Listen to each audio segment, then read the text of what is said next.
our guy Charles Davis. CD, what's going on, buddy?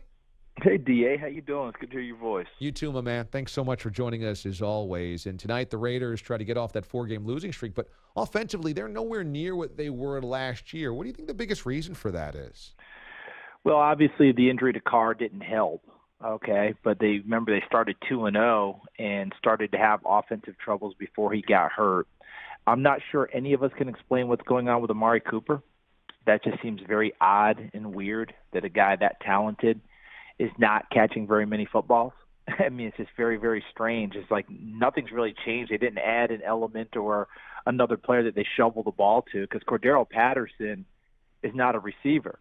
He's a gimmick piece, and he can be very effective that way. But he's not a guy that anyone has played full-time at receiver for various reasons. So I don't understand that part.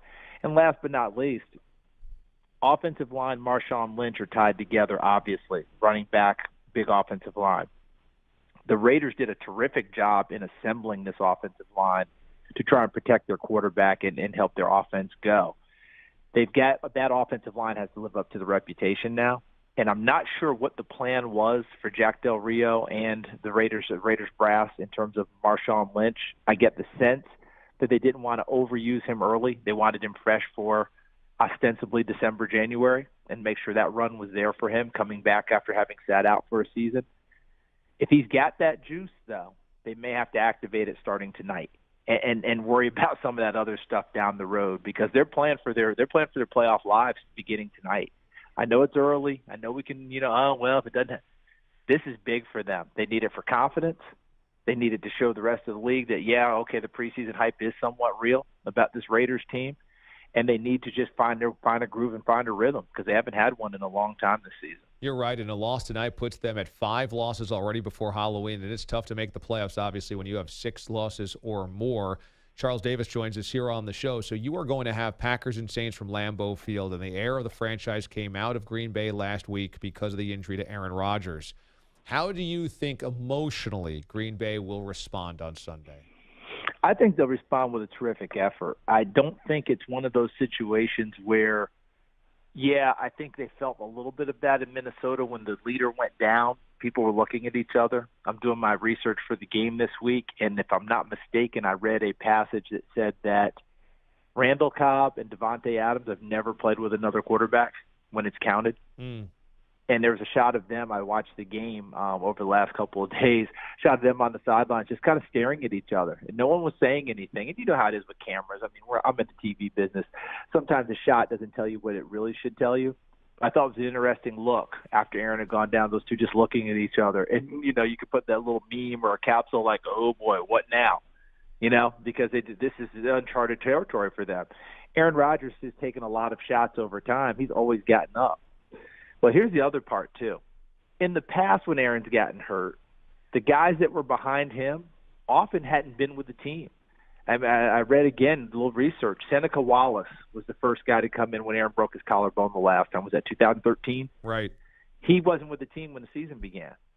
Okay, and they cycled through him, and I forgot who else, and then Matt Flynn was the one who kind of stabilized things. I think he went 2-2 before Aaron made it back. This situation's a little different because I don't care how Hundley looked on Sunday. That's a tough situation to get thrown into against one of the better defenses in the league. He's been with this team for 3 years. He's been in the system.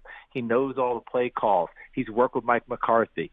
Preseason is a whole different animal. We would know that. I mean, I'm seeing all these incredible numbers he put up in preseason. I'm taking them, kicking them out the door. I don't care.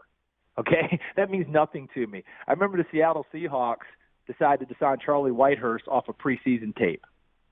How'd that work out? Terrible. Okay?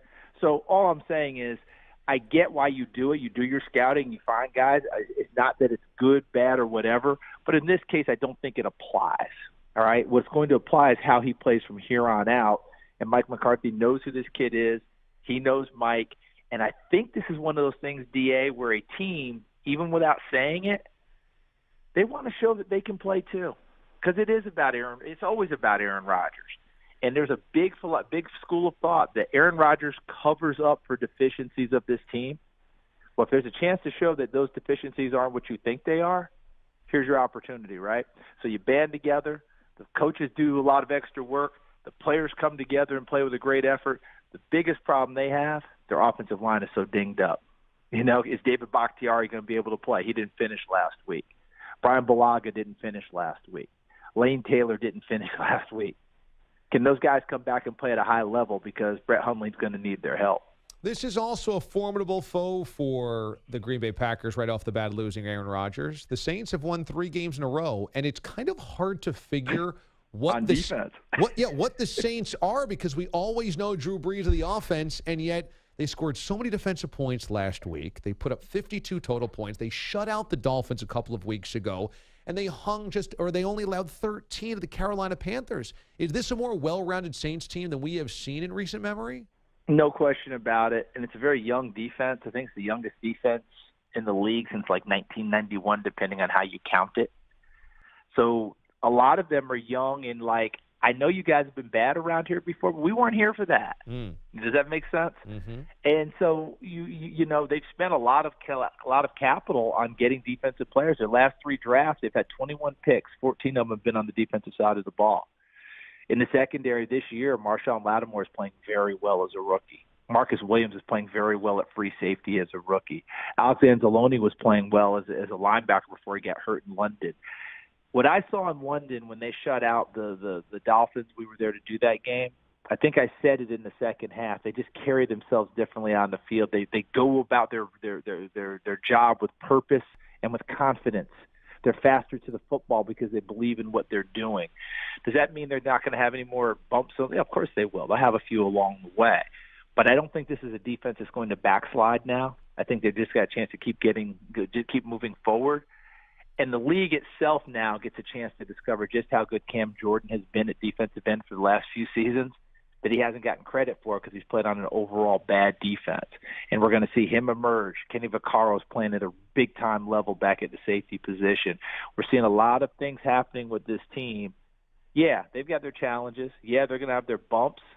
But I like the direction they're going, and I don't think that if they get stung a few times, it's going to back them off and make them go into a shell again. Remember, they gave up 38 points last week, but it wasn't all them for 38. There's a punt return given up for a touchdown, and there was also the pick 6 that Drew Brees threw to A'Shaun Robinson. I'm still fathoming saying Drew Brees threw a pick 6 to defensive tackle A'Shaun Robinson. And last but not least, think about this. The Saints ran for 193 yards last week. When they won the Super Bowl, they were 6th in the NFL overall in rushing. When they're able to run the football effectively, they're a whole lot better team. It was the first time they gained more yards rushing than passing in 116 games consecutively. Think about that. Charles Davis, NFL on Fox. He's got the Saints in Green Bay this weekend. Last weekend, you had Bucs and Cardinals. And so speaking of the Saints running attack, they didn't need Adrian Peterson to do what they just did. He goes to Arizona and immediately has a turn-back-the-clock game. Was this a blip on the radar for AP, or do you think he'll be able to be effective for the Cardinals moving forward? So I don't think it was a blip. I do reserve a little bit of judgment, DA, just to see how it goes going forward, because everything came together for that one. Adrenaline, anger, embarrassment, wanting to punish someone. This is a future Hall of Famer that has a ton of pride. I'm getting benched for a rookie, Alvin Kamara, who's never played in this league. I'm getting benched for Mark Ingram. Look, he likes those guys, but his professional pride says, hold up a second, their accomplishments versus mine, and I'm the one not getting the football? Oh, I'll show you. In addition, everything came together well. Arizona got whacked the week before in Philadelphia. Remember, DA? It was terrible. Yeah. I mean, they got embarrassed. So they had a lot built up. Oh, yeah, and by the way, you're getting back your starting left tackle, DJ Humphries, and your starting left guard, Alex Boone, who had missed 4 and 2 games respectively. And what do they do best? Run block. Oh, we got a Hall of Famer in the backfield now? Let's go get them, guys. So everything really came together for them. Let's see it moving forward, because they had a heck of a challenge on their hands this week against the Rams. Because how many years have we said the Rams' defense has been pretty darn good? If they could ever get an offense going, look out. Well, Sean McVay's dialing up an offense to go along with that defense, and now they're contenders in the NFC West. That's a great game that the fans across the pond are going to get, and they deserve one of those because the first 2 have been terrible. You got that right. We're not exactly setting our – I was there for one of them. I'll tell you this, DA. It was so funny because I was walking out of there, and a young lady who's a producer for BBC Sport chatted me up on the way out. She said, all the obligatory stuff. Then she said, I must say, these first 2 games here this year, they've been bloody awful. and the best part was I couldn't dispute her because they were. I mean, you believe me with your lying eyes, right? And so we kind of chuckled with each other. I said, well, hopefully things will get better in the future. And she looked at me, she goes, we still have the Browns yet to visit. So all that told me, DA, is the days of us, whatever game we send over there, they'll be happy with. Yeah. They're done because they get football now. They actually booed in the first quarter of our game because it wasn't well played. They get football. They understand what it looks like now, what it's supposed to look like. So if we just throw bad product over there, I don't think they'll be real thrilled about it. But she figured it out in a hurry. She said, the Browns still have to visit. Oh, boy, it's good to know that the Browns' putridness travels well across seas, that they actually know that everywhere in the globe. It's a global phenomenon. It's amazing. Yeah. Charles Davis, NFL on Fox. He's got Saints and Packers this weekend. Check it out. CD, it's always good to catch up, buddy. Thanks so much. Thanks a lot, DA. You keep cranking it out there, buddy. I'll talk to you later. Okay. Charles Davis joining us here on the show. So good. So good.